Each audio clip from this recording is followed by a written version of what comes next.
जिंदगी किसे कहते हैं? हर किसी के नसीब अच्छे नहीं होते। कुछ लोग मेहनत करके अपना नसीब बदल लेते हैं और कुछ लोग मेहनत ना करके अपने नसीब को बिगाड़ लेते हैं।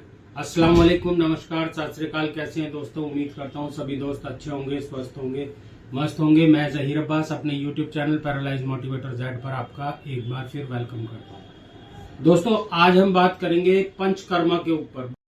दोस्तों, बहुत सारे लोगों के क्वेश्चन हैं कि क्या आपने कभी अपनी लाइफ में पंचकर्मा करवाया है?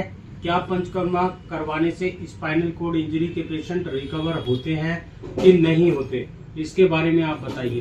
तो दोस्तों, आज की वीडियो में मैं पंचकर्मा के बारे में आपको बताऊंगा कि स्पाइनल कॉर्ड इंजरी से वो रिलेटेड है कि नहीं है, आपकी रिकवरी आती है कि नहीं आती, और मैंने अगर कराया है या नहीं कराया तो मुझे उसका क्या आंसर मिला या क्या रिजल्ट मिला।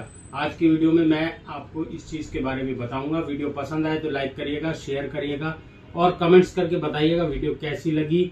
और चैनल पे नए होते हैं तो सब्सक्राइब करके बेल आइकन को ऑन करके। सबसे पहले तो हम बात करेंगे पंचकर्मा होता क्या है या पंचतंत्र होता क्या है। दोस्तों देखिए, मैं भी इसको कराने के लिए मेरे को किसी ने बताया था, तो मैं 5 साल पहले 6 साल पहले गया था नजफगढ़ दिल्ली में। एक पंचकर्मा का एक इस तरह का हॉस्पिटल है, मैं इस तरह की संस्था में गया था। तो मैंने उनसे क्वेश्चन किया था कि पंचकर्मा होता क्या है और स्पाइनल कॉर्ड इंजरी वालों के लिए क्या फायदा है इसके लिए। तो उन्होंने मेरे को अपना पूरा सेटअप दिखाया था कि क्या हम करते हैं और क्या नहीं करते हैं। तो देखिए, आप ऐसे समझिए पंचकर्मा क्या चीज है।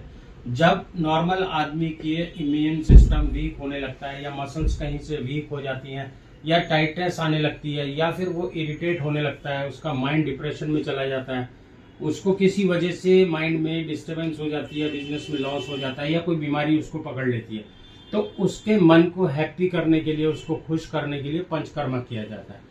हमारे माइंड को डाइवर्ट करना सबसे ज्यादा जरूरी है। अगर आप एक इरिटेशन में या एक टेंशन में हैं तो उसको डाइवर्ट करना जरूरी है। अगर आप एक ही टेंशन में लगे रहेंगे तो फिर वो परेशानी आपकी और ज्यादा बढ़ जाएगी। पंचकर्मा में होता क्या है? देखिए, पंचकर्मा में जहां आपकी मसल्स टाइट हो रही हैं या फिर आपका डाइजेशन सिस्टम खराब है या फिर आपकी बॉडी बहुत ज्यादा स्टिफनेस में आ रही है, टाइटनेस में आ रही है, अकड़न आ रही है किसी वजह से, स्पाइन की वजह से या फिर किसी और वजह से, या हार्ट के पेशेंट वगैरह या पैरालिसिस वाले पेशेंट या पार्किंसन वाले पेशेंट, जो इस तरह से किसी भी एक छोटी परेशानी आने की वजह से इरिटेट हो जाते हैं, बॉडी उनकी बहुत ज्यादा मोटी हो जाती है, शरीर बहुत ज्यादा वेट बढ़ जाता है उनके शरीर का, तो पंचकर्मा करवाने के लिए वो चले जाते हैं। उसका चार्ज भी बहुत ज्यादा कॉस्टली है, लगभग 30,000 के आसपास है मंथली, जैसा कि मैंने पता किया अच्छे पंचकर्मा का।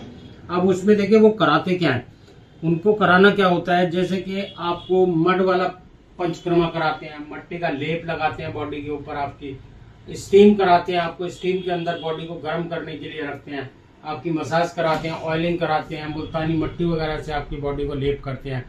इन सब चीजों से होता क्या है कि हमारी बॉडी जो टाइटनेस आ रही है या वेट बढ़ रहा है या किसी और वजह से हमें कंपन आ रहा है, जैसे पार्किंसन वालों को कंपन आता है जिसको स्टिफनेस बोलते हैं, या फिर बॉडी का हिलना, शरीर के पार्ट का हिलना, इन सब चीजों को मेंटेन कराने के लिए ही पंचकर्मा कराया जाता है।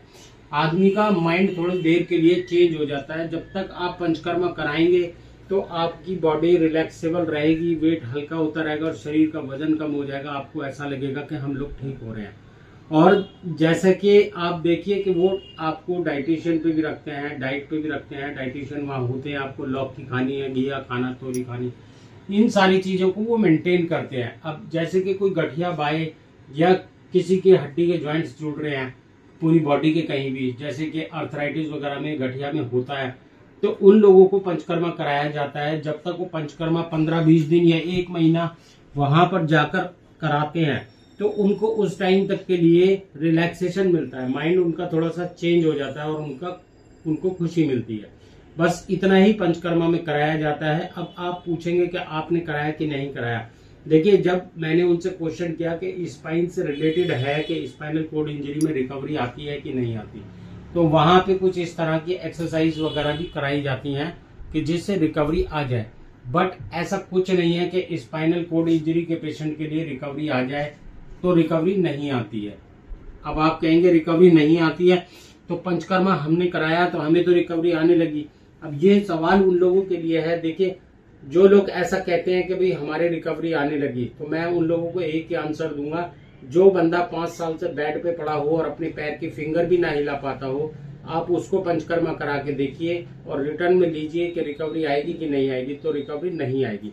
अगर ऐसा होता तो रिकवरी आ जाती और वो रिटर्न में आपको लिख के दे देते।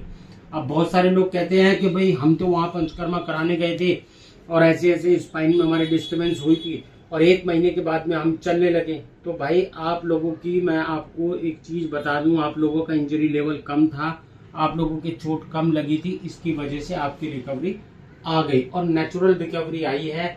कोई पंचकर्मा की वजह से आपकी या किसी और रिहैब सेंटर वगैरह की वजह से आपकी रिकवरी नहीं आई।